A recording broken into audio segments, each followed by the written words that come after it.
پاراستنا زمانی با هر کسی که هبتن الجواکی مروف برا خبتته پیشی کو واجبه کی کو وطنی بتن واجبه کش خدا تعالی ما فرض کری کو اف زمان هنه کو قرآن پیروز دهاتیه ولا مانه که کو ادوی لغت هنه دا اف خدا تعالی بما دیار کری و کو پاراستنا وی کو واجبه سرمه و کو واجبه کی شرعی دی صفا واجبه کی نتوی ملتاتی سرمه هه و افروکه هکر امبیر شانازی به زمانه که ببینی عربی کو دین ما آیین ما سر بتن یان کو امبیر شانازی به زمان انگلیسی بین کل دنیای همیه یه بربلا ولی امتویا شانازی به زمان خوب بینه و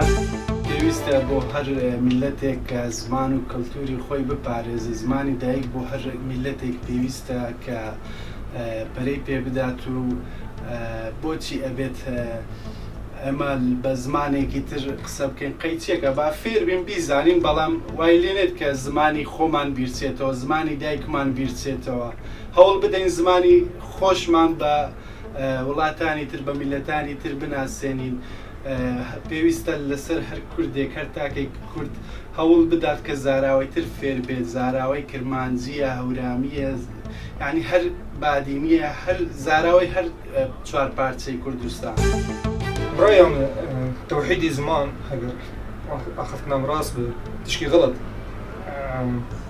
تنوعي لهجات أقل كباش تنوعي زمان ذاتا كرد شش عرق رئيسيين احتمال لهجات تدرج بونه باعتبار كرد هندو أوروبي هناك اعتبار كم